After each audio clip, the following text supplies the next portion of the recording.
Before I call the meeting to order, a friendly reminder that our Board of Commissioners meetings are recorded, including video and audio of the audience, presentation table, and commissioners table.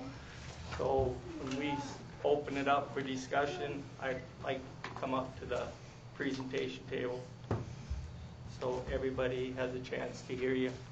It's on the video. We'll call the meeting to order. Jen, will you take roll call, please? Commissioner Corbin. Here. Commissioner Waldner. Here. Commissioner Johnson. Here. Commissioner Thel. Here. Mayor Dennis. Here. We have the agenda in front of us. Move to approve the agenda. Second. I have a motion and a second to adopt the agenda. All in favor, signify by aye. Aye. All opposed, nay. Motion carried. See nothing under appearance and acknowledgement. We'll move on to the consent calendar. Move to approve the consent calendar. Second. Got a motion to approve the consent calendar and a second. Any further discussion, comments? Maybe we should read the minutes tonight since we have a crowd. We should. I'm game. If not, all in favor, signify by aye. Aye. All opposed, nay. Motion carried. Nothing under unfinished business. Moving down into new business. Authorize mayor to sign application Dakota State University permit to occupy the right-of-way Northwest 3rd Street and North Van Epps Avenue. Chad, would you want to start us off, please? Yes, thank you, Mr. Mayor and Board of Commissioners and those present. Included in the agenda packet is a letter from Mr. Dick Erickson attached to an application for permit to occupy right-of-way and a sketch of some proposed parking stalls to be installed in the right-of-way of Northeast 3rd Street, Northwest 3rd Street and Van Epps Avenue. And then also it shows some usage of the alley that is west of the structure, which is located at 321 North Van Epps. As you may recall, from time to time, folks want to do things in the right-of-way. Most commonly, it's if folks like SDN wants to put a fiber line in the public right-of-way controlled by the city, or if another one recently is parties want to connect into our storm sewer system, they need to put a private pipe or line connected to a storm structure or something like that. In this instance, Dakota State University wants to build some parking stalls in the right-of-way on the two streets that I had mentioned here, and the drawing that I referenced shows the number of parking stalls proposed and so on. So that is the bulk of that. I know Mr. Erickson is also present. There's just brief commentary related to parking as it would relate to our zoning ordinance, and maybe the best way to describe that is, it appears that the best fit in our zoning ordinance is that the party would provide one parking stall per room, bedroom, or boarding room, whichever it may be most properly referenced as. And typically in the zoning ordinance, that is on-site. I would describe these proposed parking stalls, with the exception of those adjacent to this, the unopened alley, as not on-site. But then there's other discussions. I think maybe it's better to talk about those at a different, maybe later, obviously later in this meeting, related to the zoning ordinance and such like that. But I just wanted to give you a flavor of how I would look at this as the administrative official of the zoning ordinance. Would we be talking about a zoning appeal? This is not a zoning appeal. I just wanted to make it clear for the sake of discussion, and I can elaborate that on as necessary later on. But with that, I'd stand by for questions. Mr. Erickson, did you want to Yes. come up? Let me, thank you.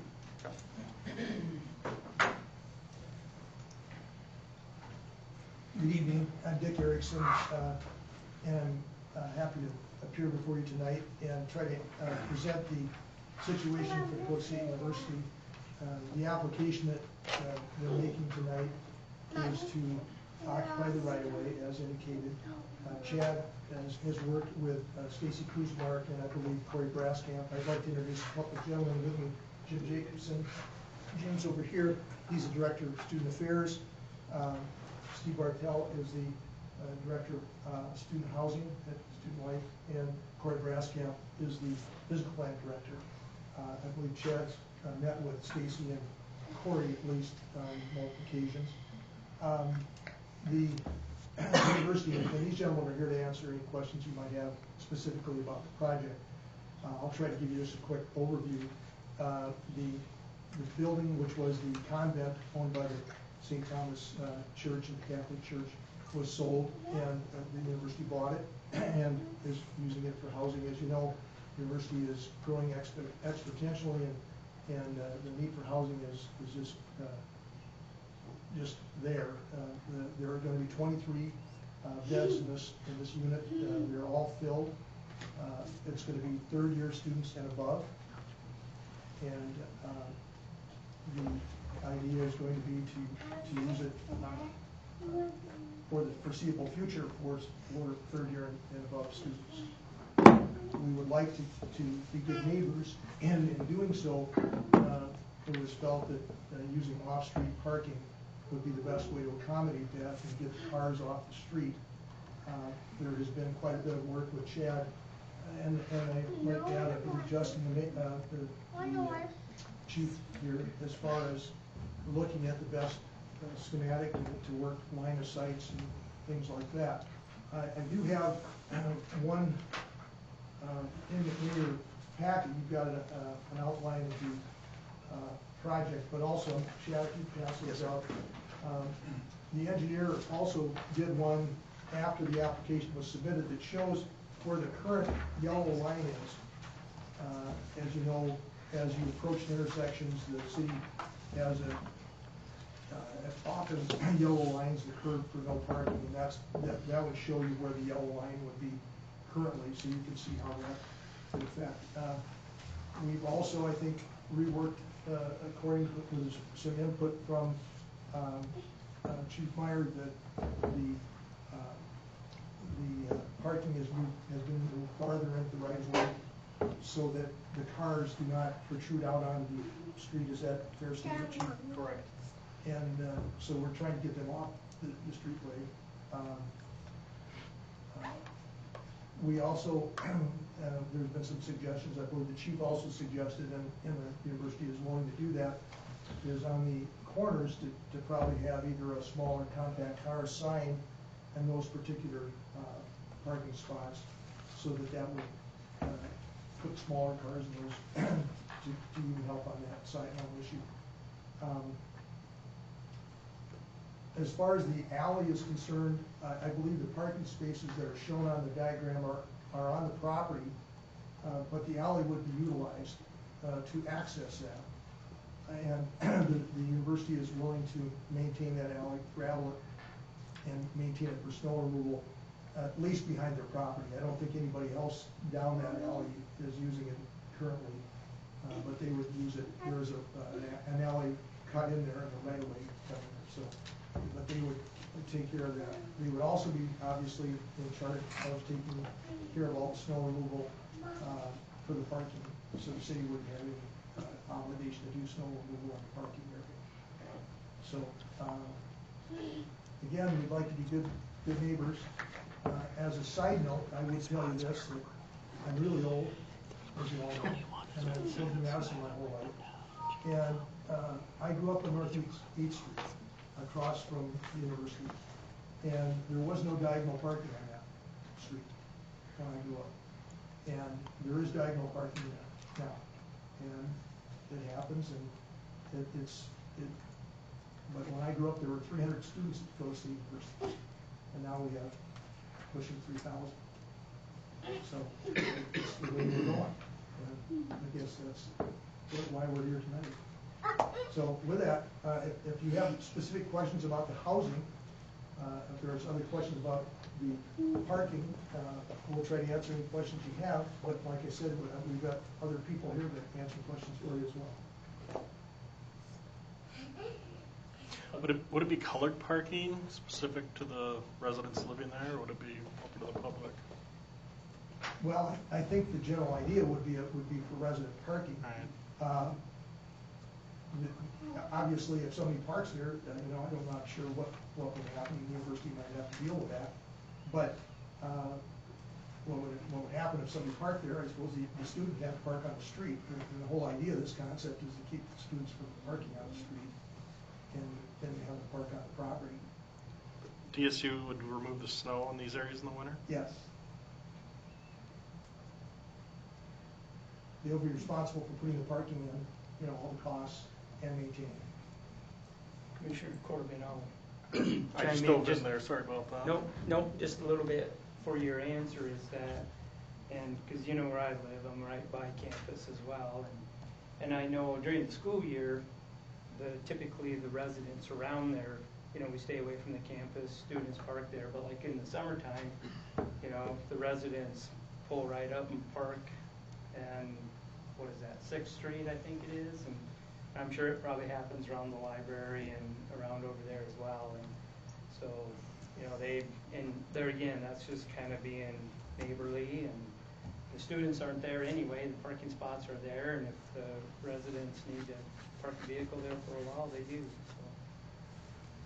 so. I think that's right. I'm glad Mr. Waller mentioned that. There probably won't be students there on Sunday, or it might be, but most likely not, so that parking will be open.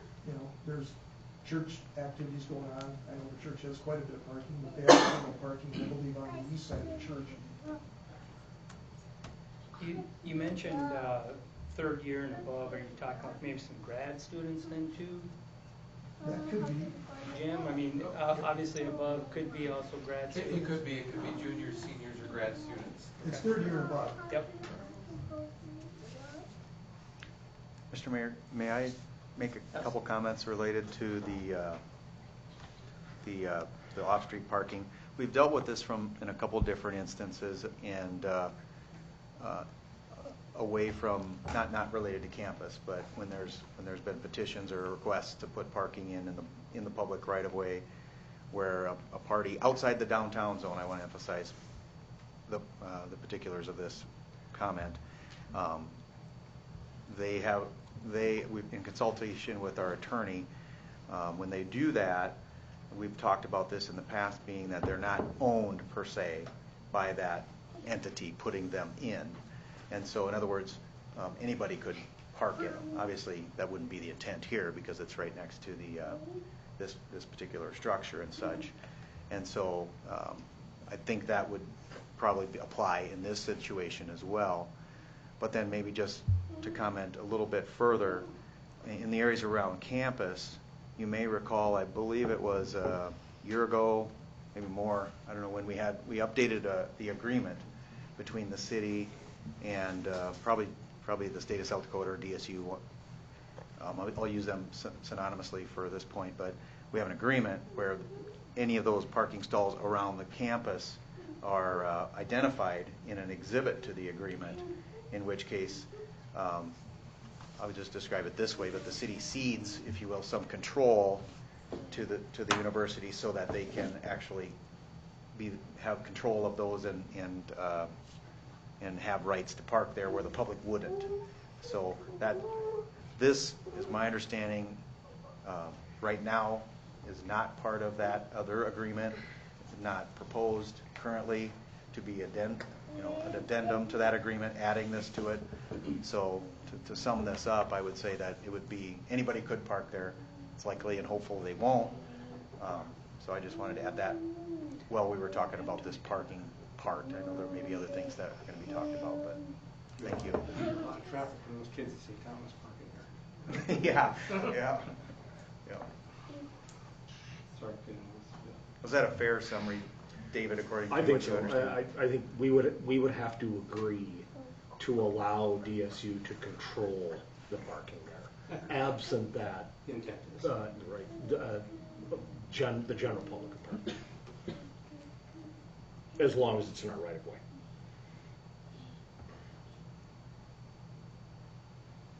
On this map that we got on the agenda, it's 23 beds, so you need 23 parking spots, right? And the map that you just give us, you're taking 2 away for parking to the corner, so now you're down to 16 parking spots. I thought there were 21, I'm sure there were 21. I keep counting them. Quick count shows 22. And these 2 that you I don't showed think on, you're taking them away. I kept You're counting it. not taking away the ones that you gave No, us no, for the no, I yellow. was just showing what the curb line. oh, okay, No, okay. we weren't taking those away. I believe David, that's my understanding. that's- I've counted them numerous times, and I think it's. You might want to count again. I went to law school because I'm not good at math. That's a whole different building. Bob, I think, if you look at that, the west side there are parking places also, correct? Yes, and I think that would that's, be, that, yeah. if you look at that, I think it's a little bit deceiving. I And think there again, I that's always think it's off- along Van Epps and along, what is it? Third Street. But there's also in the back there, or off to the west, off that alley. where there's a handicap parking. Correct. Yeah, those are also. Yeah, and those again are, they're accessed from the alley, but they're not in the alley. I count 22 with this sketch. With How, those. how many beds? 23. 23 rooms. If we allow them to put a hard service over the right of way and we need to do utility work in the future, who has to repair that? Well, typically, if we would do any damage or have to cut into it, we would tear it up and we would repair it, or have the contractor do it. But most often, I mean, other than a water main or a sewer main, if it's like electric utilities, those would likely be bored underneath of this anyway.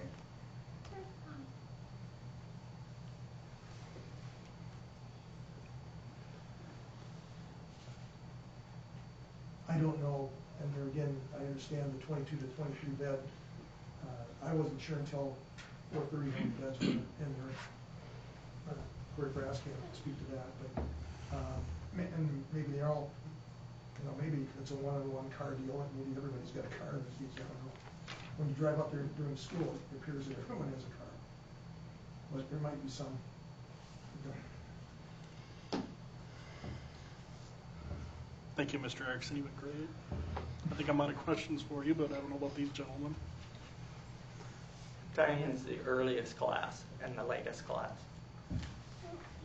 at DSU start. 7:30 would be the earliest. We do have evening courses throughout the week, typically not on a Friday, Right. but they could be Monday through Thursday.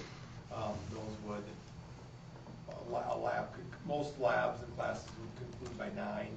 There could be an occasional lab that would run after 9.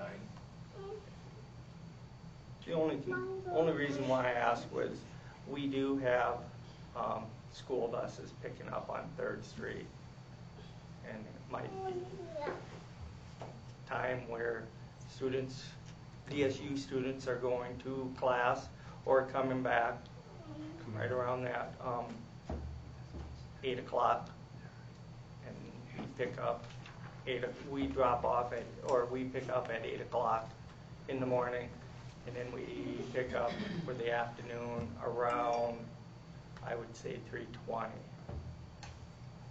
Just hate to see a lot of traffic on there. One of the things we haven't touched on is the fact that we're, 2.5 blocks from campus.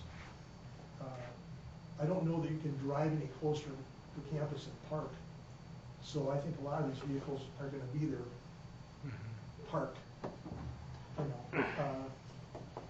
Because they're going to spend half an hour driving around the campus trying to look for a place, and they don't have a designated spot. they're gonna have to park on side street, and they're gonna be 2 blocks away from campus anyway. So I really don't think that there's gonna be a lot of cars going in and out. I might be wrong, but I just think there's gonna be a lot of walking the campus. And another comment I'd like to make, if Steve would like to talk about this, because it's third-year students and above, I really think that this is gonna be a pretty quiet deal. These people are committed students. They've got 2 years under the belts. They're, I don't know if anybody's been up there lately. These people are really highly motivated students in the technology fields that they're going into, and they spend a lot of time studying. So, from what I can see. But anyone else have questions of these gentlemen? I can step back and entertain comments. I guess what I'm hearing from Chad, 1 bed per, or 1 parking spot per bed. Look like we're short 1. If we grant this, will you guys go in front of the planning commission to get a variance on that last bed?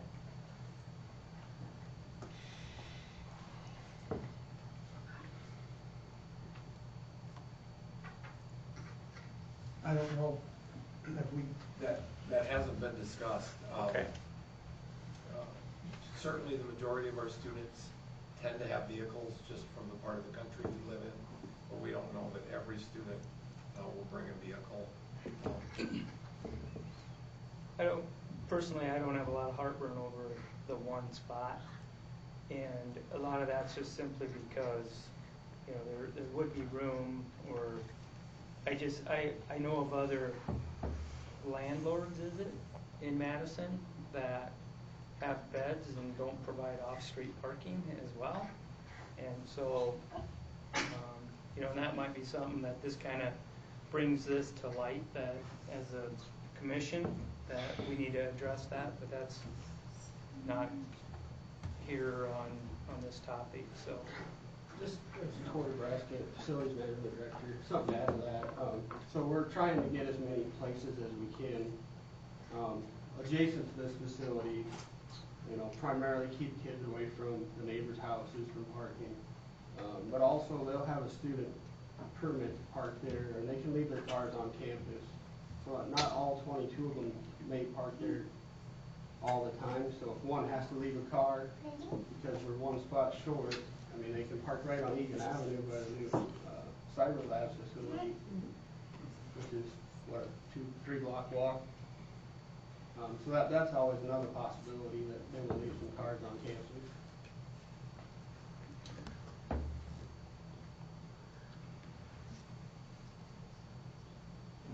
I don't know if I mentioned this, all 23 beds are full.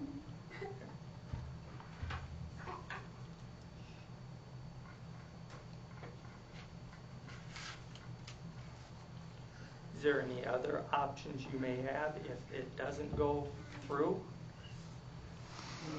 We're still exploring other options, but nothing right now if this doesn't go through. I mean, initially when we looked at this, you know, we worked, as has been discussed with Chad a lot, Stockwell engineers, you know, how many can we fit to try to meet the ordinance as best we can.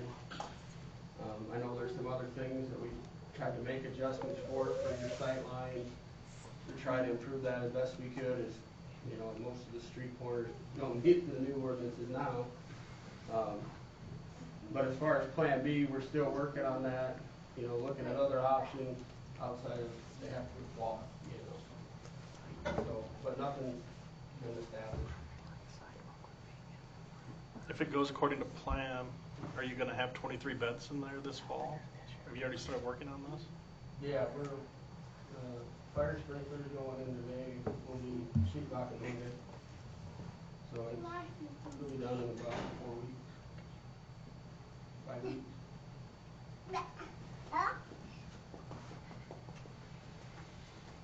Another thing with this plan, one thing we were trying to do is keep as many, like I said, off the streets. You know, we've been having other issues. We've worked with Chief Meyer several times, and you know, I know like Lincoln Avenue is one where we have some pressure.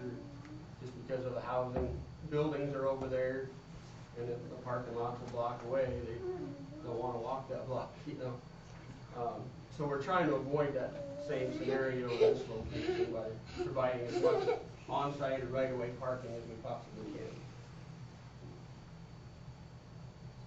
can. Snow removal, you're gonna get that cleaned up right away or how are you gonna handle your snow removal? We'll handle just like we do every place on campus. We'll clean it right away. We'll maintain the sidewalks, maintain the alley so that students can get in and out. Depend on the snow, if, you know, to get the parking cleared out. Kind of depends on when we can get the cars out. You know, once the streets are cleared and ask them to move, we can get the diagonal parking cleared out as quickly as they can get it moved out of there. And if there's a extremely large amount, you'll haul it out? Yeah, we had to do that this last winter. Well, this spring, because it was flooding and everything when it melted. So did we. A truckload we hauled, it was a lot. Mayor Denner, may I address, you had mentioned, you just made a comment about a variance, and I think I should just make the point. The parking proposed here is there's 22. 6 of them are currently on site. If I would look at this from the perspective of the zoning ordinance, it would require that, you know, the 23 would be provided on site. Now DSU has proposed a combination of on site and off site, albeit those other off site ones are off street. So there's a distinction there. I just wanted to try to make that very clear, as there's a bit of a distinction here. The 23rd one has to park up on campus. In that far lot. Right along Washington. Yeah, I there know you a go. couple people that have a driveway. It's usually available.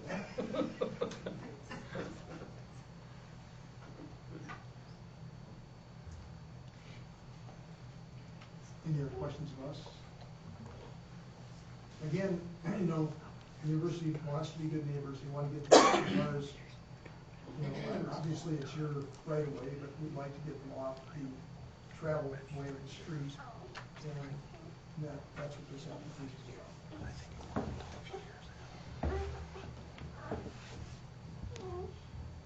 Thank you. So I just step back. Yep, well, I'm sure there's quite a few.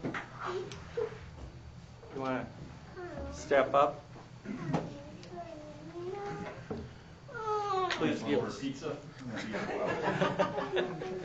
Please state your name for the record, and we'll go from there. My name is Steve Hofer. My wife Elizabeth Hofer. We live at 404 North Van Epps, kitty corner from proposed parking. I believe I first would like to take a moment, Marshall, I think can imagine with me, if you will, a sunny fall morning on the first day of school. Kids going back to school with anticipation of what this year will be like. They arrive by car, by bus, by bike. They walk to the corner bus stop or the elementary school at St. Thomas. The kids at St. Thomas enter across from that proposed parking. But they've done this like they've done it the year before, only this year the building across the street is full of cars, on-street parking. And DSU students trying to get to their cars, as all students drive their cars, to get off to school themselves, some late, some distracted, but all in a hurry, but now have to contend with school buses, kids walking, bikes coming in for this school.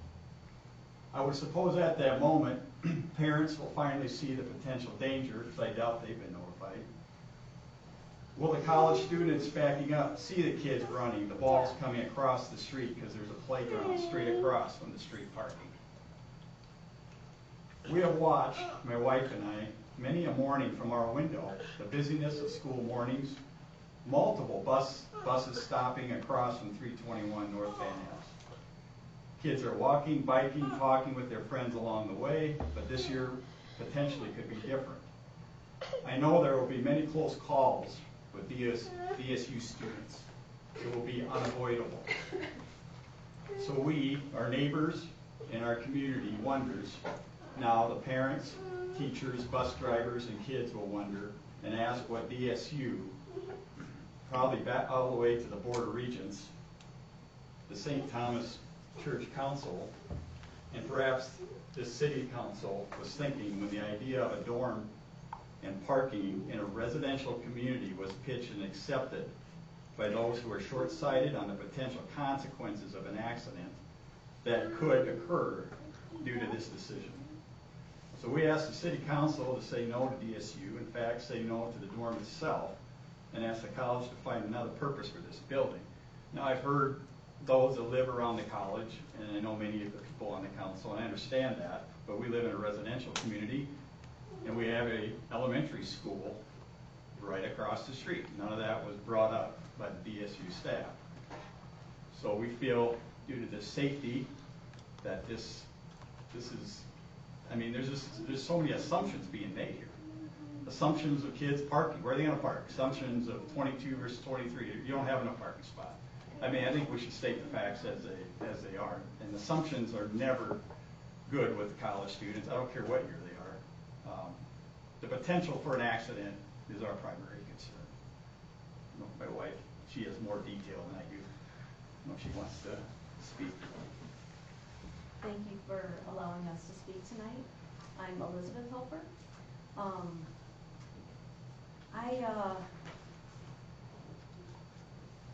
First of all, I'd like to just reiterate what Chad is trying to tell everyone, and the public needs to know that it isn't a question of 21 or 23 parking lots. It's a question of how many parking spots off street are they having? Because these are on street. And Chad agreed, they only have 6. They have 6. And in the city ordinances, it said they must have off-street parking, 1 per room. So these are not off-street, they are on the street.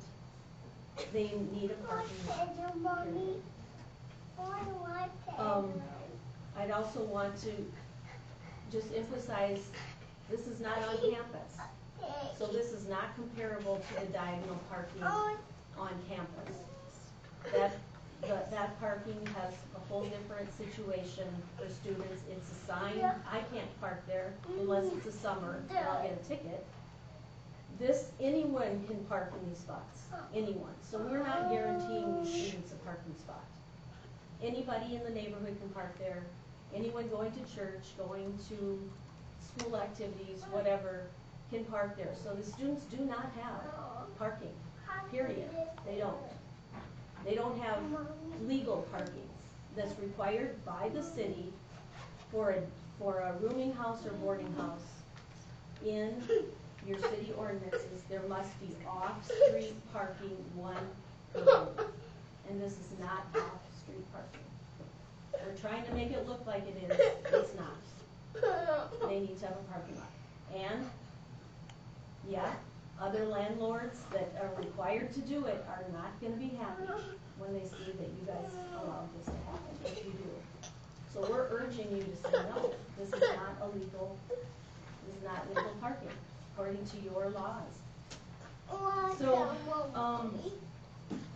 you know, and I agree with Steve about, you know, just the safety, but also, you know, we're going to have 21 and over, so, or third-year students, which I'm guessing are about that age, who will have access to bars 2 blocks away. And we have, you know, people in our neighborhood, we're in the neighborhood of downtown, and we have noise already at that time of day, night, I should say, morning, 2 in the morning, that come around and are drunk.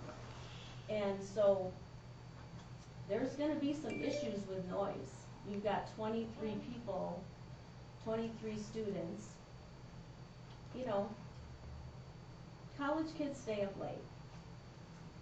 This is a residential neighborhood. You know, I just feel like DSU did, you know, is really trying to push something that's just not responsible. You know, if they're a learning institution, they should know. If we're going to provide our students with a responsible place to live that has parking, let's build some dorms in an area and have the parking, let's do it right. If they're already full, this is just a Band-Aid. I feel like they're just trying to, you know, push this through on neighborhoods. How many more neighborhoods are they gonna buy up and buy a building and, you know, let's do it right, because the students deserve that. I feel like they're cheating the students, really, and our neighborhood by not providing a place that has legal parking. And I'd also like to know, I was told about this last week, right before the 4th of July. So, according to these sheets, you know, this came back to Dakota State in June 25th, this map. And so why wasn't the neighborhood contacted sooner? And was St. Thomas School, were the students' parents contacted? Were the teachers contacted? Were the bus drivers contacted? Were the administrators there contacted? Does anybody even know about this? So if they were not, I think this should be tabled, and people need to know what's going on. Because I think this was thrown in our face at the last minute. And that was just kind of not being a good neighbor. disappointing. Yeah, that's not being a good neighbor. Exactly. So our issues mainly are that this is not on campus. This is off campus. We can't even compare it to what's going on campus. And in my estimation, there are they're going to provide 6 on-site parking spots. The rest of them are not on-site. And the noise is a concern for our neighborhood and the safety of the kids. With that, I appreciate your time. Thank you, guys. Thank you. Thank you. Okay. There's someone else want to make a comment. Come on up.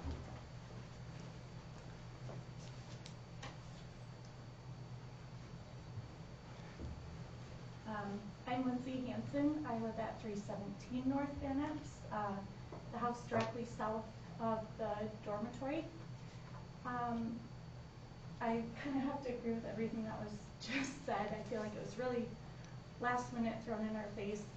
I would have no idea what was going on except for the fact that I've had construction workers walking in my backyard all summer, so I can't let my kids play outside already. I have a couple questions about, is there going to be a fence around the parking lot that is going to be off-street? For the safety of my children, for the safety of just my dogs. I mean,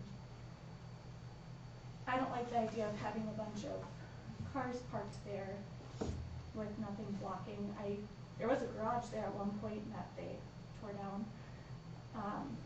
So I guess that's just a concern I have. I also have 2 small children. You probably heard my daughter.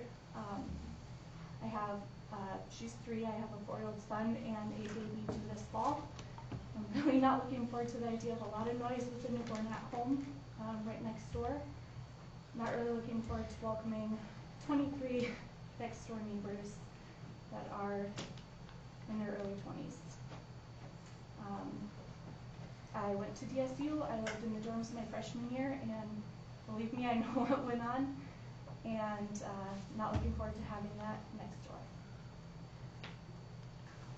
Corey, to address the fencing, is there going to be a fence on that would be south side. We haven't had that detail of the whole property yet. That's certainly something we can consider. I think there's part of the fence now, isn't there? There's a pretty significant gap there. Okay. I know there's a fence towards the west there. Mm-hmm, yep, east Dividing there's. and nothing from the east. Right. So, Yeah, and it was never an issue before because of the garage and, right. yeah. Yeah, they moved the garage off, but that's certainly something we can consider. We haven't finalized the entire site plan. Right now, we're just trying to get a parking plan put together. So. Thank you. I do have one parking suggestion, I guess. Our lot is a commercial lot. We have property bought to build a home soon in the future. I don't know if that was looked into or, really even known, but if there could be patience, there could potentially be that lot for sale. When we bought it, we were told it was commercial property, so. Sorry, I just don't understand. Where was your property? Where's your lot at? Directly to the south. Okay. Yep, that big blue house right next door. Corey, you mentioned that you, a minute ago, I'm sorry? Corey, I wanted to ask you a question about something you said there. I get the feeling that something hasn't been okayed, or the building project's been okayed? Right. Okay. Right. We haven't even discussed the fence at this point. Okay. All right. Is all I was saying. That parameter. And that's something we can sure consider, as a thing to do. And I think as part of it, it probably should be extended at some point.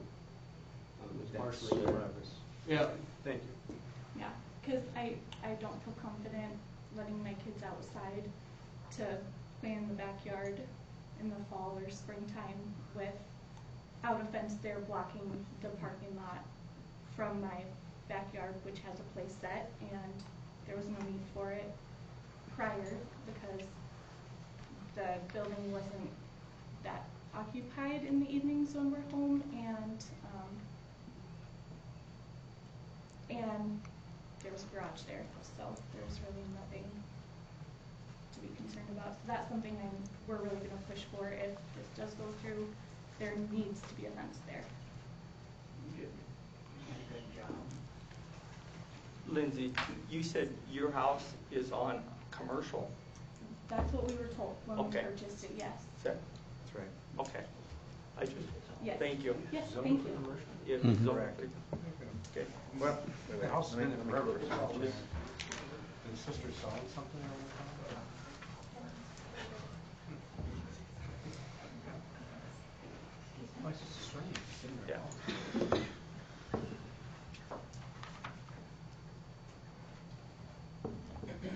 Hello, my name is Angela Behrens. I live at 314 North College Avenue, which is southwest kitty corner across from, on the same block from Van Epps' place. And I brought a visual aid that might be helpful. I had Google Maps image printed and then used Post-it notes to put parking and with potential bus traffic into the neighborhood. So everybody can maybe have a little bit better idea about the reality than what this provides. So with your permission. I'll check. Okay, thank you. Of course it is. Thank you, Chad.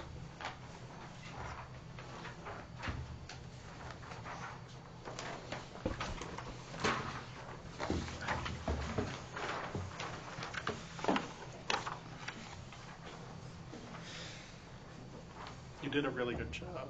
Oh, thank you.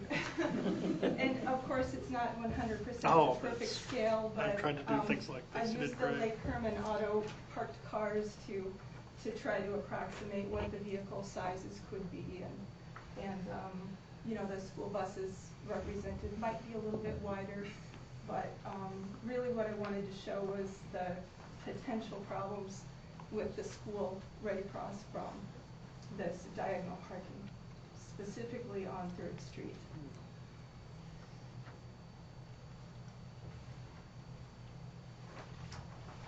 And I don't know if you want to pass that around. Look at that. really what I had to add, the school buses, of course, are the largest yellowish green squares, and then the pink, hot pink represents the residents, and that would be 23. There's one handicap space which who knows if that will be utilized regularly or not, so I don't know that we can count that as an additional space. I'm not sure, you know, nobody really knows, but it needs to be there, of course. And then the other green spaces, which are kind of conservatively estimated, would be for visitors, administrators if necessary. I don't know if there's a resident advisor or, you know, if there are custodial services that are required there. So this, what I've added, except for the school buses, is just for Venep's place. So it doesn't have any other community parking or traffic represented.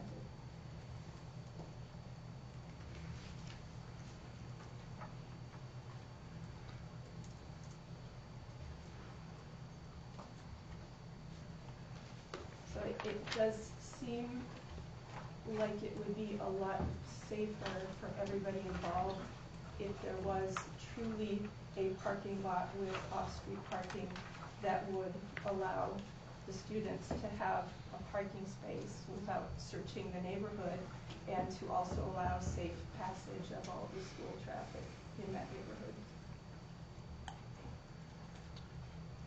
So that's what I wanted to add this evening for your consideration, and I thank you for your time. Thank you. Thank you.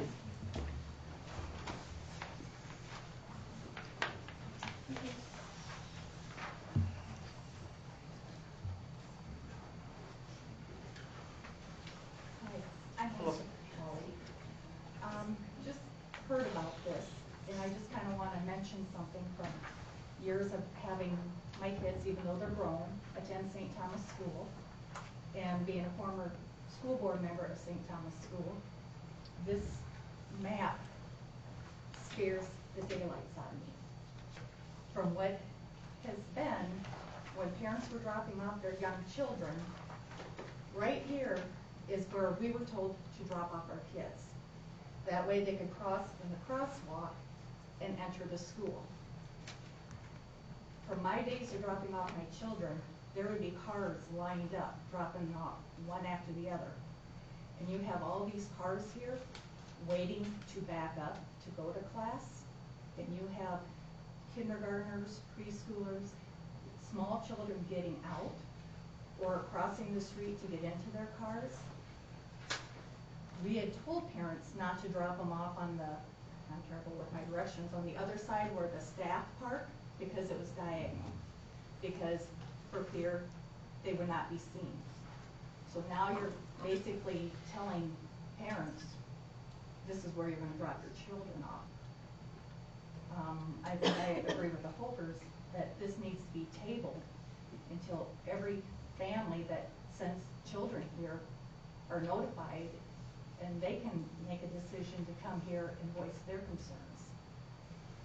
That gets very busy even during the day when there are funerals at St. Thomas.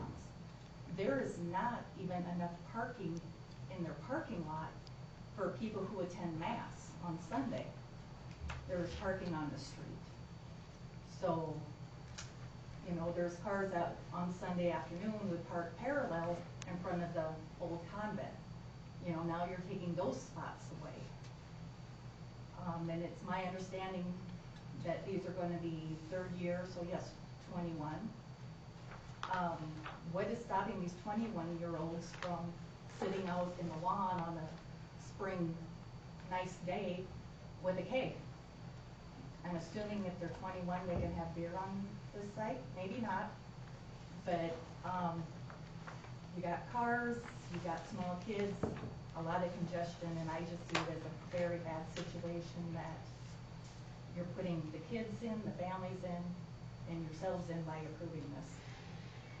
Like I said, I think it just needs to be tabled and to have more research done. Marshall, you drive a school bus, you know what it's like. You know, that's all I have to say. Do you know if the Catholic Church owned this building, or was it the school? Is it all the same owner? The Catholic school or church owned it. It used to be a convent at one time, and then they used it for the preschool. Right. And then it became the church rectory. Parish office. Yeah, parish office. So the school, St. Thomas School Board is totally separate from the church board? They have a separate, yes, school board. Thank you.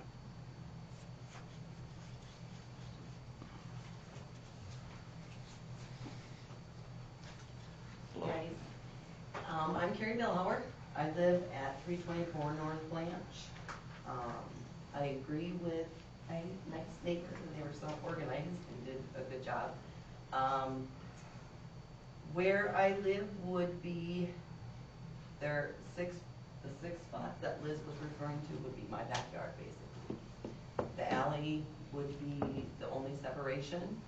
Although I don't have kids that live with me currently, my grandkids are over at least 3 to 4, if not 5 times a week, playing like right there by the alley.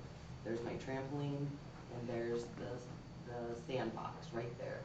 So other than school kids' safety, my biggest fear would be kids backing up into my backyard. Yes, there's trees there, however, accidents happen, and that is huge. So I don't even like the parking there, let alone the eyesore from my backyard. So at a minimum, privacy fence would be, I mean, super neighborly. I went to DSU, so I'm super proud of their growth, but very, very disappointed in planning. Very just not thought out at all. And so that's really disappointing and almost an insult to me being in that neighborhood. And I pick up my grandson after school across the street, and I'll tell you, it is a cluster. It's on a normal day. And again, Marshall, you know, it is. And the kids, because it's not just St. Thomas kids, public school kids. Right. Get dropped off, picked up there, everything. So there's a lot of kids there in the morning and after school. And so again, if they're backing up into the street, oof, that is just an accident waiting to happen. And with, Lindsay, did you say that you're commercial? Yes. So that would bring another concern for me. Is DSU in the future planning as their growth, which like I said before is great, but then what are your future plans? Are you going to build on this neighborhood? Because I would not like to see that. So is there any known future plans of DSU to expand, especially like I said, if they would find out that CJ or Chase, sorry. This is kind of the reason why we want out is CJ and Lizzie's commercial, property. That's a big yikes to me. Sorry. That would be a huge concern. What about, and I would like Lindsay said too, the minimal fencing. Have you guys thought about that at all? Like for us and them, because yeah, with dogs, small kids. So I just, those are my concerns. And it would also affect, with them there now, it does affect resale of our homes, just because it's a different market there now. You're not going to have a family wanting to move in next to a dorm. So I wish we would have known beforehand. One question for the St. Thomas people, neighbors. When was you guys notified of, or was you ever notified about Dakota State having this? Yeah, the day before we went on our 4th of July vacation. July 3rd? Okay. Could I clarify that? Are you talking about the request for parking or when they owned the property? You knew that they owned the property before July 3rd. This parking was proposed.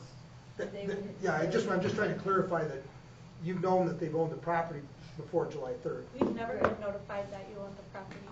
I only knew in conversations Yeah, with Bob. That's the only reason that I was knew. never notified. Let's that say, We read it in the paper, but not everybody has the paper. Okay. I know because I had workers in my I'm just asking, I'm not trying to create controversy. I'm trying- Yeah, no, we were never notified. Okay. No. Yeah, I Thank was you. just in casual conversation. Thank you. But I think did not the also issue is there realize. was no official documentation presented to you that this No. purchase had occurred. Or even the parking lot, we got a text. But also the 23, I was thinking like maybe 10, 23, that's a lot of kids. They'll be jumping on my trampoline that night. You know what I'm saying? For I real. have a question for you. Yeah. If I remember right, we give you a variance on your sidewalk to the north of your house. Don't even. Gotta ask, because it has something to do, it has a little bit connected to this for me. Okay. Is snow removal on that on that sidewalk or property for you at times? Because we push snow up. Push snow up when we're taking care of the streets. I kind of looked past that this last year because Catholics were very good neighbors and they would help me with my snow removal. But yeah, it can be. Yeah. Okay, that's all then. Thanks. Appreciate it. Yep. Thank you. Thank you. Along with that, if I might ask Corey another question, or somebody would answer the question.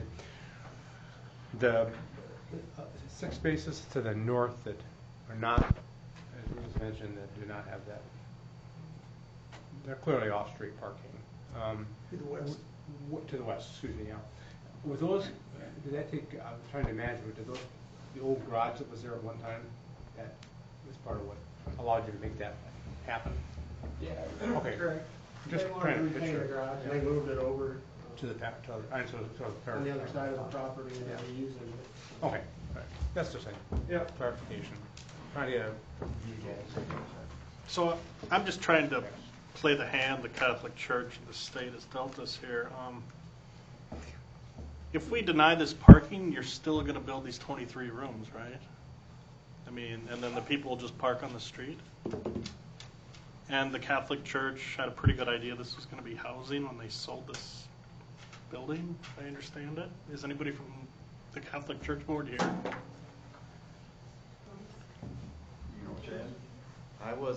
I'm a. Sorry, No, Chad's that's all put you on the right. spot here. Probably but- sit there. I'm a member of the church. Yeah. But I didn't know what the plan was to use that for. There's other I am discussion also a points. member of the Catholic Church, and I sit on the parish council, and at the time, we did not know. Tim, could you come up, please?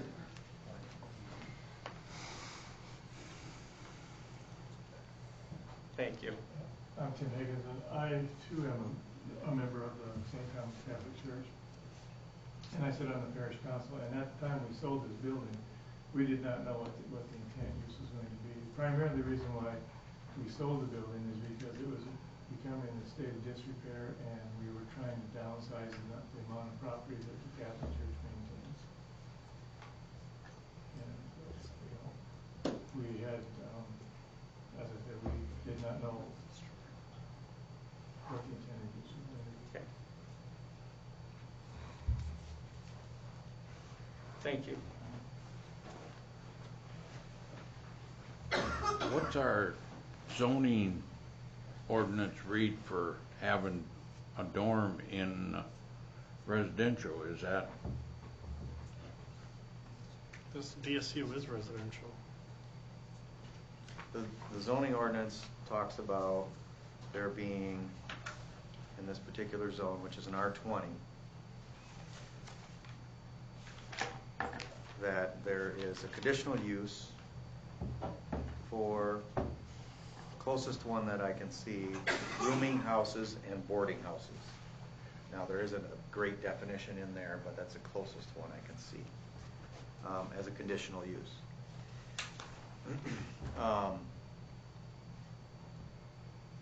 To my knowledge, DSU is not seeking to pursue any zoning approvals, variance, conditional use, or otherwise.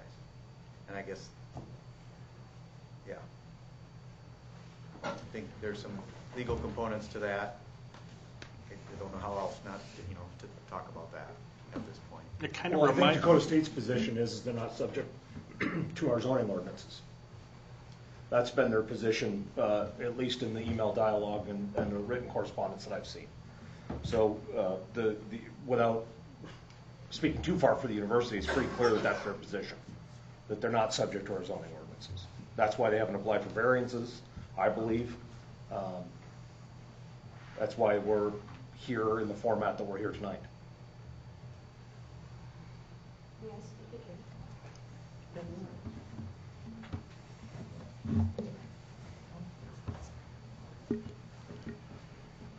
So, I just wanted to confirm that. So, DSU is not subject to city law, basically, because according to section 173503, this structure is in Group A, rooming and boarding houses, and it says they have to have off-street parking, 1 per room, which means they need a parking lot. This is not an on-campus structure, so I don't understand how the state can group this into the same, technicalities as they use for their on-campus, everything on campus. And are they going to continue to do this then throughout the city? I think we need to look a serious look at that, and they did not tell anybody what they're doing. So the city of Madison needs to know about this, and that's really a disappointing, just very disappointing. It's a disservice to our community. It's not neighborly, as they say they're trying to be, and it's a disservice to the students. They're just putting a Band-Aid on their problem, and I think the DSU needs to act responsibly. Thank you. Thank you. I think if I may just say one thing too, related to some of the notice issues, since we started talking a little bit about zoning, is if there would be a conditional use or a variance, which we've talked about both likely being necessary if the zoning ordinance was deemed applicable, there are notice requirements that are required by both an applicant and the city prior to a hearing before the Board of Adjustment. The Planning Commission sits as the Board of Adjustment. But as Mr. Jinks had mentioned, and we've talked about, that the question is the applicability of zoning regulations for Dakota State University. If I may. Yes. It is the policy of the Board of Regents in the state of South Dakota. Having spoken to the Board of Regents Council today, that is their position. They don't like to use the stick.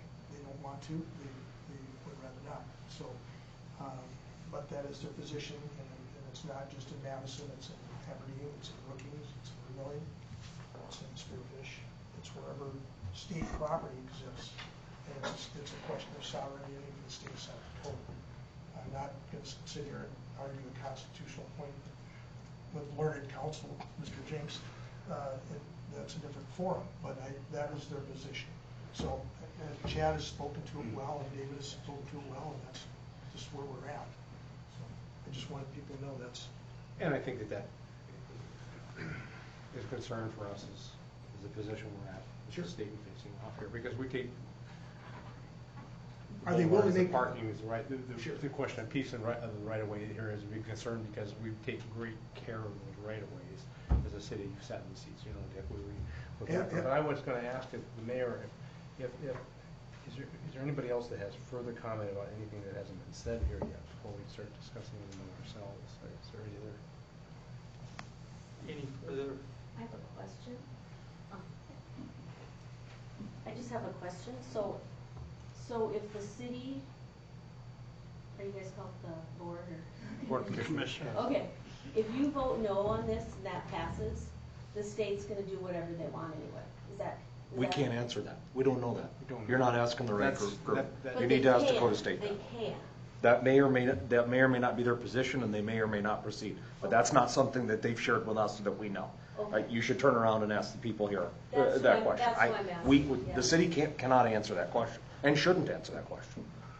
Yeah, I know, I'm directing this towards the Board of Regents, they're not here, but the Board of Regents. You might know somebody out there. So what you were just saying, Dick, but you weren't at the microphone, so it's not recorded, but you were saying that, no matter what we vote here, the Board of Regents can do whatever they want. I'm not just saying the Board of Regents, I'm saying that the state of South Dakota takes that position. Okay, so Under it really sovereign, doesn't under matter sovereign immunity, what we so vote that by, So the vote doesn't matter today?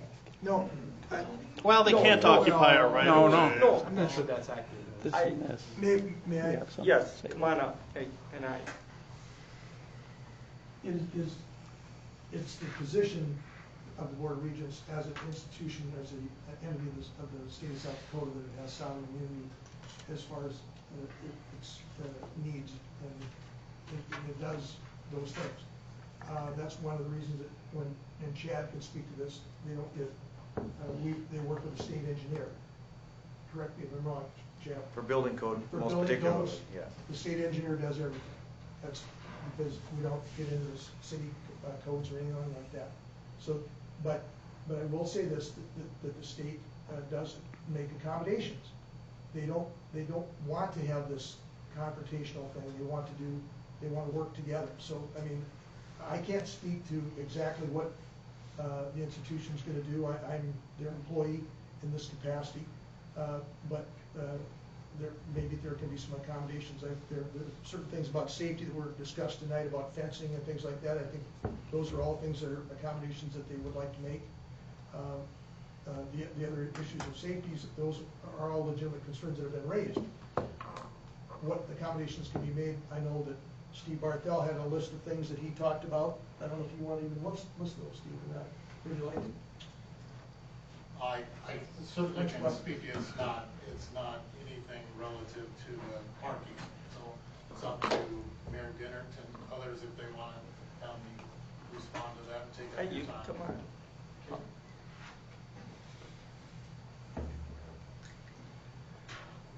Well, good evening all. I'm Steve Bartle. I'm the Assistant Dean for Student Affairs at Dakota State with primary responsibility in housing. And just a couple of comments that I would want to make. First and foremost, I understand the concerns of the neighborhood, and I respect their commentary and their homework that they've done today.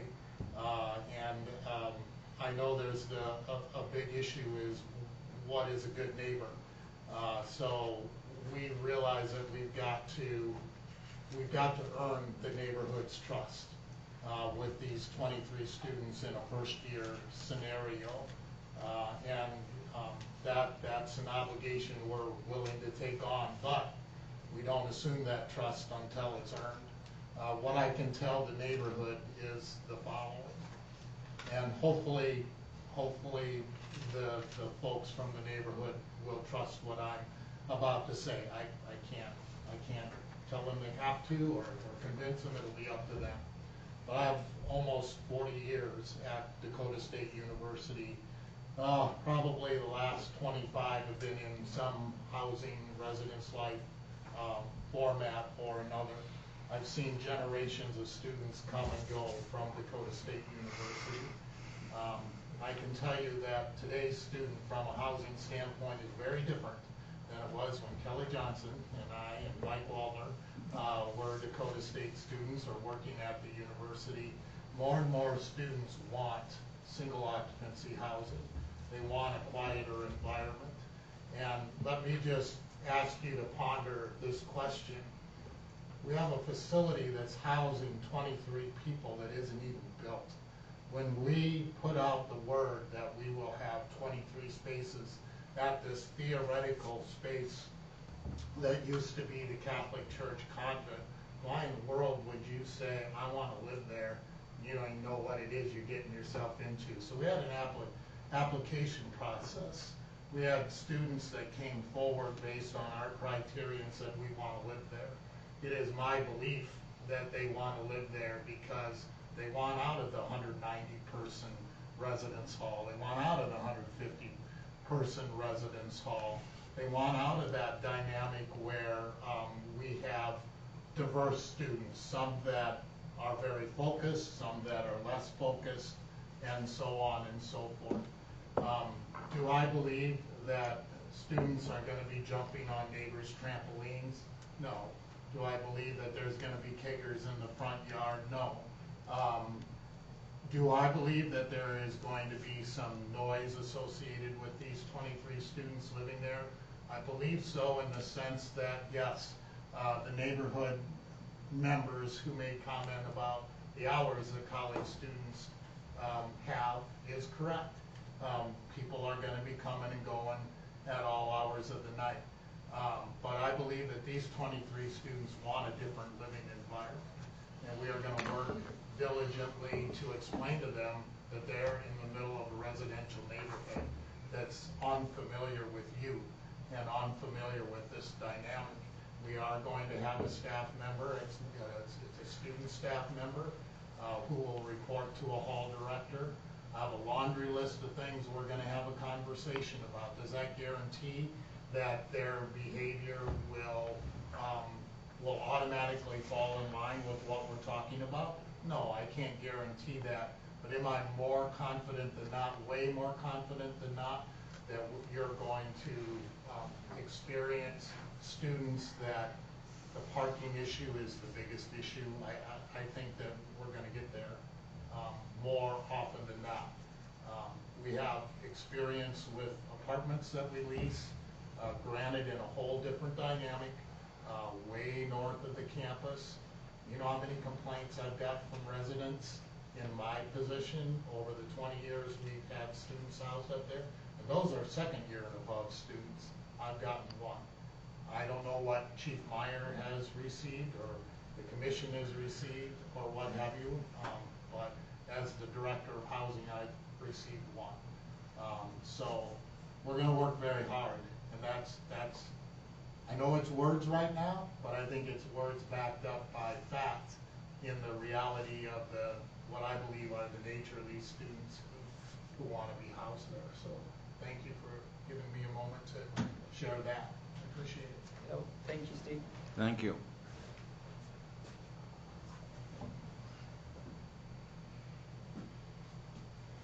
I guess I have one question for you guys. If we vote no for this, I mean, are you going to just leave it as the right-of-way? Or like we talked, that the state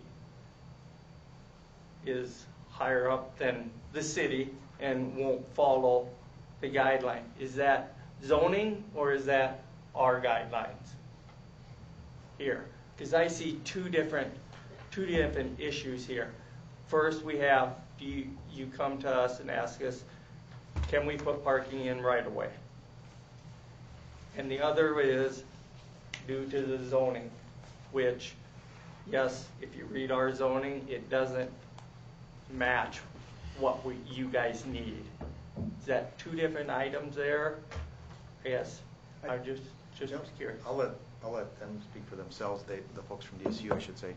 I would say, as Mr. Erickson had mentioned, the zoning would probably be the sovereign immunity. I don't believe that they could proceed with installing this parking without your approval. Is that what you're asking? Yes, that's what I'm asking. I believe they would still need that approval. I would agree with that.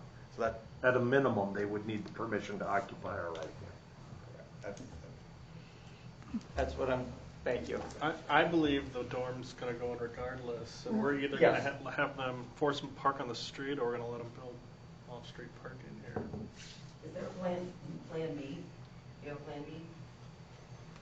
Not at this time. I mean, we've talked to some other adjacent areas, but nothing's been established. To try to get on-site, or not really on-site, but off-street. But nothing's been, I mean, we've talked to a couple different property owners that are too far away. But nothing's been, no one's given us permission to do it or come up with any type of agreement. We don't have any agreements in place yet. Nothing with the open lot where the coastal station. Nothing there, anything. So everybody can hear me. Okay. There has been discussions, like I said, and I think that's one of them. Unfortunately, I'm not the one that's had those, so I don't know where they're at. Okay. But no agreements have been made, and so I can't comment that it's a feasible possibility or not at this time. And you're looking for a full occupancy this year, correct? Correct. Okay. Mr. Mayor? Yes. Can I ask? Yep. I mean, is there some opportunities, I'll just ask it, to look at Ms. Hanson's property? Has that entered part of your discussion perhaps? Immediately to the south of the convent? Right. Well, we just became aware of that a couple weeks ago or something. Sure, okay. We didn't know that they were even thinking about providing it, and then started being for sale. So the word of that reached us within the last couple weeks. Sure. So then I think that's a timing thing. Right. You know, when they're going to build, and you know, if we can buy it. Okay.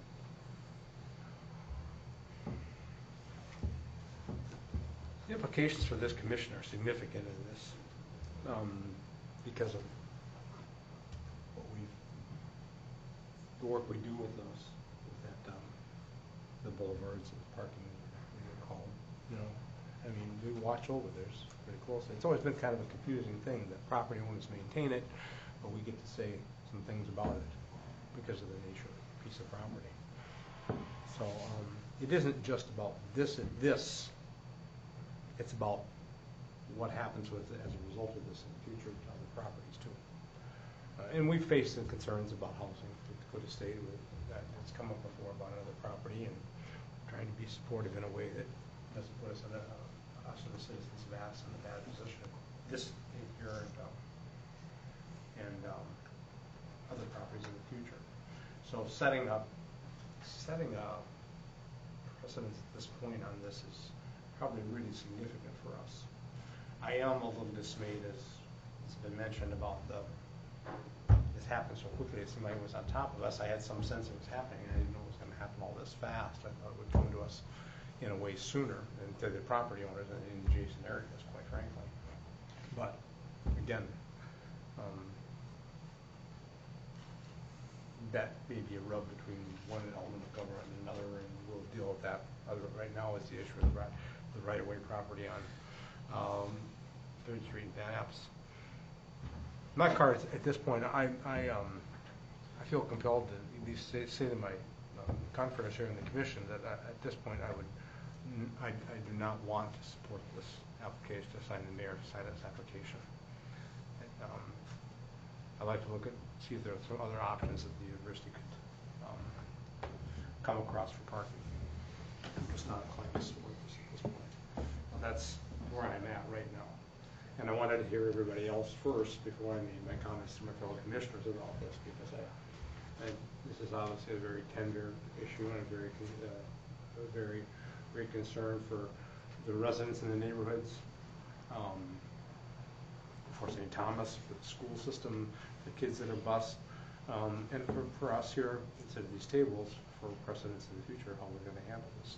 At this point, I don't find this compelling enough. And I know people can say the argument can be made, well then they'll just be parking in off-street situations, and yes, that's very true. That's very true. And we'll have to find our way through that too, and I hope the university can find some way of parking in this. But at this point, I don't feel compelled to support this. You want to table it for 2 weeks while they exhaust all other options? I don't know if they'll exhaust all other options. So, I mean, I'm okay with tabling it for a couple of weeks if they can come up with some other options. But I'm not compelled. I don't think I will change my opinion. Permit the occupy the right of way on Northwest 3rd and Van Epps. I don't think. I think they need to find true off-street parking for this. Get it settled now. Set a good precedent. That's something we talked about with other property owners when they want to build apartment complexes or housing units for the future growth of the university. So no, I don't feel compelled to say, let's give it another week or two, although I'd be okay with that if that's what the kind of consensus of the commission is. Okay, I'm not opposed to it. But at this point, I don't think this is a good proposal. I don't think this is what's going to, I think this is going to create some problems in the future. Okay, the university isn't going to want to deal with, and I don't think we want to have to deal again with. Tim, did you have a comment? I originally came to this meeting tonight because I wanted to address the vegetation going in Memorial Creek, but this is great.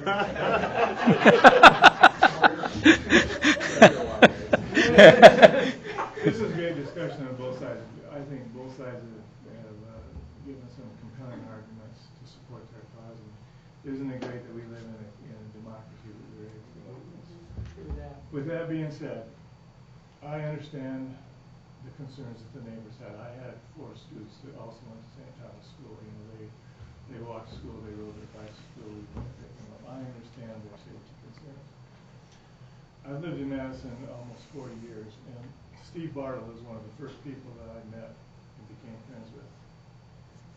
And I'm telling this to the neighbors, you will not find a more trustworthy or honest person than Steve Bartle. So I don't know if he addressed all your concerns, but I would ask you to pay attention to what he said, because he's not the kind of person that's going to try to pull the wool over your eyes. He's a very honest person. Thank you. I order pizza now.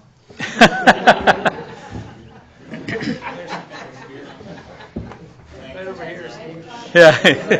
From your dormitory. I'll throw out just some other just short commentary. I mean, most of you all know where I live. I have 4 football players. I think they're all football players. Live right next door to me. Across the street is also DSU students. Next house over, DSU students. Behind them, DSU students. Skip a house, and then 3,000 students. So I've been neighbors to them forever. And I agree with what Steve had said earlier about the change in the culture of the DSU students. Now, are there bad apples? Liz, absolutely right. There are bad apples out there, Steve. I don't disagree with that. You know, I've constantly, we have students walking by our house all the time. But that culture of the students has changed, certainly in the last 5 years, 10 years. And I've done stuff with grad students. I've done stuff with football players. And I got to tell you, I mean, I don't even know, and you guys know me, I like to go out and shake hands and meet people. The student straight across the street from me, I still don't even know who he is. I have no idea. So we never see him. We never ever see him. We see once in a while that go in, and then otherwise we don't. And even our neighbors directly to the south of us, you know. And granted, there's some just good kids too. So we lucked out. Maybe that's part of it. But you know, I will throw that out that I have seen a definite culture change. I think Chief Meyer would also agree with that. I know our calls to the university are down, and kudos to the police department. I'll throw out that if there are issues, you make one call. There's a reason why we put a police officer up on campus at DSU. It's so that he can help work through these issues. And if there are problems, then that officer on campus can directly go to that student, work right along, hand in hand, you know, with the administration and with Steve and everybody there as well. So I'm concerned about some of the backing up here. I'm scared at the middle school. I mean, all the buses and people. I mean, Tim, yeah, your kids rode bike, but nowadays not many kids are riding their bikes and walking. You know, every parent is dropping their kids off, and parents drop at every single drop, it seems like, too. They, you know, depending on the age of your children, you may have to go to every single school to drop them off now. So I don't have a true answer for that, other than I will say that when we've had, I'll say, hot spots of potential public safety things, first thing we do is the chief sits down with the patrolmen and sergeants at their department meeting. They discuss it. The chief himself will sit there and park in those hot spots, and then we determine what are some things we can do to make it better. We've done no parking signs up around Washington and 9th Street, and that's really cleared it up. So now, especially when it snows, because those streets get more narrow when it snows, and it was a dangerous area for, especially with the sun, right in the eyes of the drivers. So that's just kind of my little bit of commentary. And on the 22, 23 spots, I don't know. I suppose we could go to DSU and say you only have to do 22 beds. I'm not positive on that either, but. I want it to be clear I'm confident the commission understands this, but I just want to repeat it.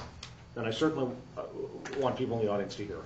What is before you tonight is not to control whether they have 20 beds or 22 or 23 or whether they use it for student housing or not. What's before you tonight, the only thing that you have anything to say about tonight, in my legal opinion, is whether you're going to grant their permission to occupy the right-of-way, your right-of-way.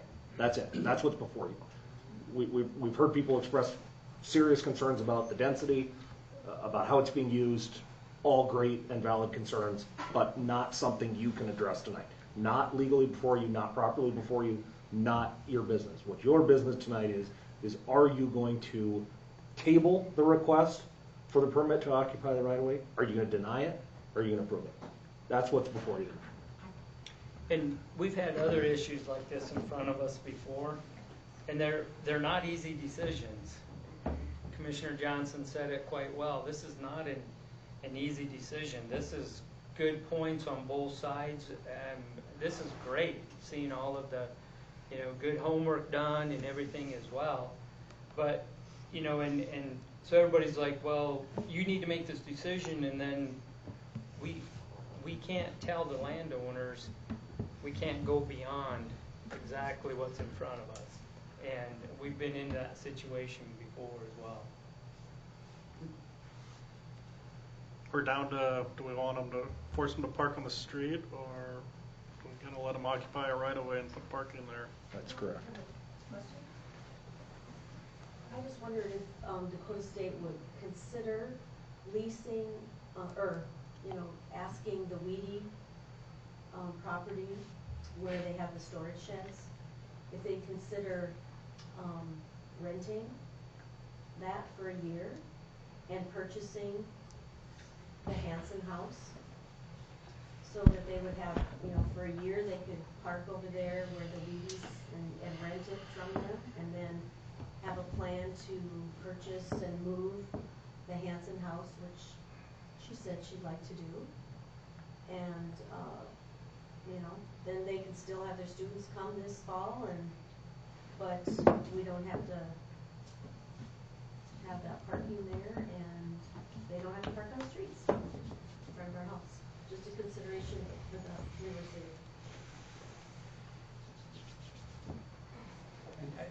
Again, I would just say, I don't think there's any malevolence here. I think that as much as mostly I'm not down that he'll run this property well. I'm not concerned about student behavior there.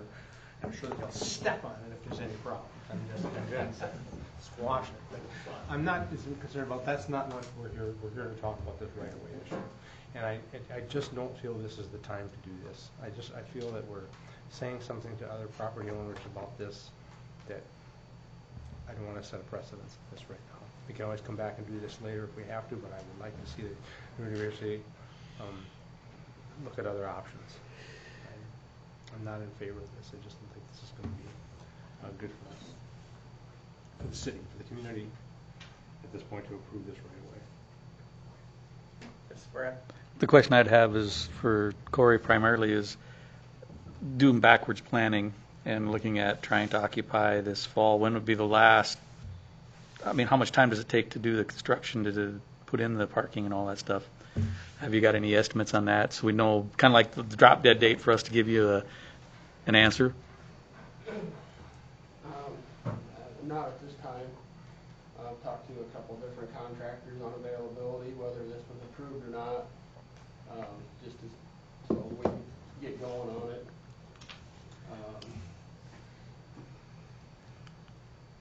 Depends on how you finish it, but I would think the excavation and curb and gutter could be done in 2-3 weeks. I would think. I think you could get a contractor and get him here and get on it. It'd be pretty easily done in 2-3 weeks. Yeah, that's what I would think. But they got good weather. availability. Right, but this time of year, availability and who's got, do we asphalt the parking, do you concrete it?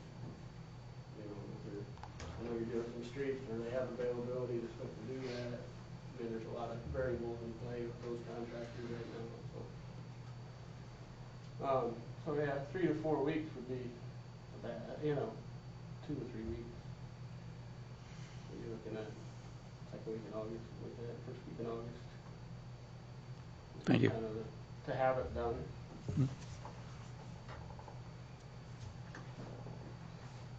Just to make one more comment, so we have been in discussions with the other property owners, as Elizabeth has brought up.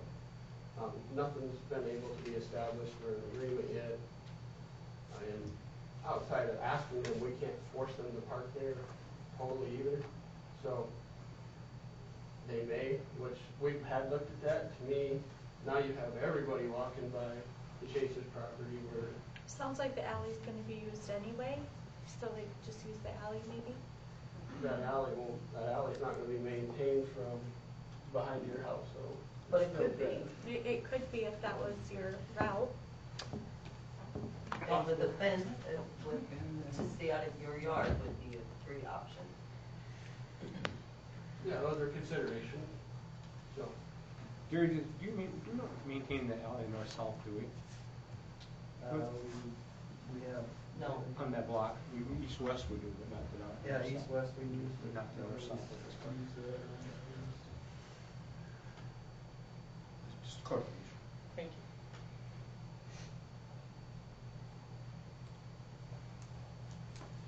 you. Did you call a question? What's that?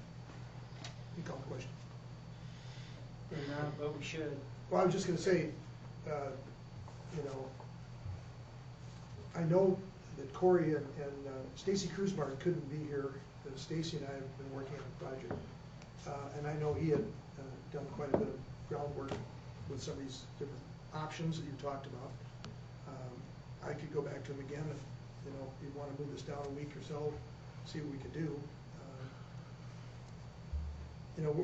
I think that, the university wants to come up with some workable deal. They've looked at these other options. They just haven't been able to, none of these other things fell into place. And this came to be the only reasonable option other than parking on the street.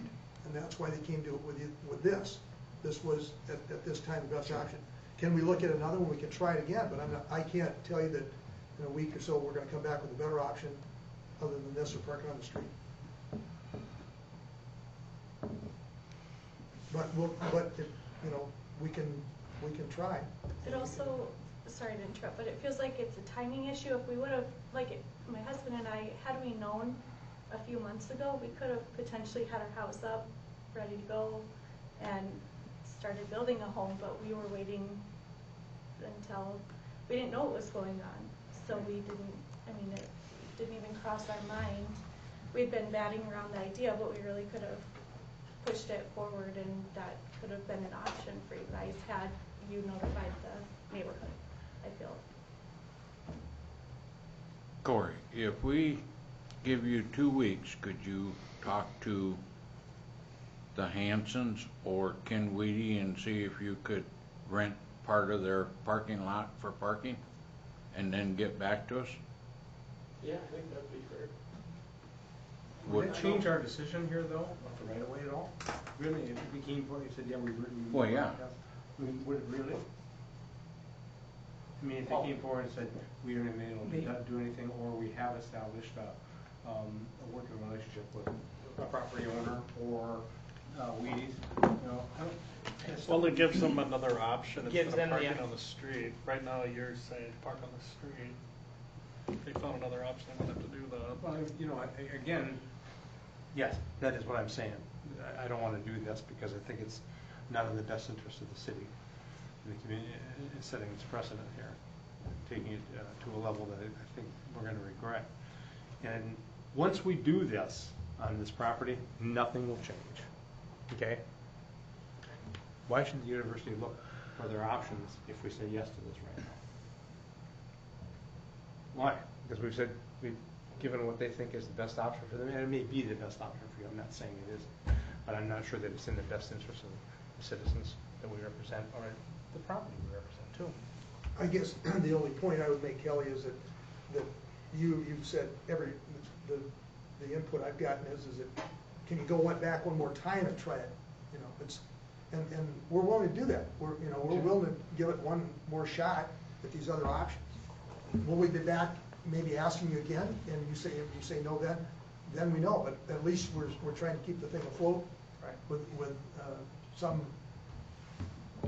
other outcome, I guess. And I've been a proponent of that in the past, and let's give it a couple weeks to see if there's any other options that are acceptable to everybody. You know, I'm fine with that. We've done that with other things too. So I'd be willing to make a motion that we delay authorizing the mayor to sign the application for the Dakota State University to permit to occupy the right of way Northwest 3rd Street and North Van Epps Avenue for 2 weeks. I'll second that. We got a motion and a second, table it 2 weeks. Any further discussion? No, I'm looking at Mike, just make sure that yours is on the record. Okay. Not, all in favor, signify by aye. Aye. Aye. All opposed, nay. Motion carried. And Mr. Mayor, I abstain from the vote. Okay. Thank you, Jen.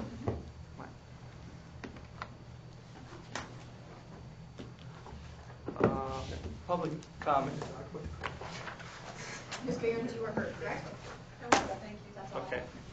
No public comment, no announcement, no executive session. Do I have a motion to adjourn? So moved. Second.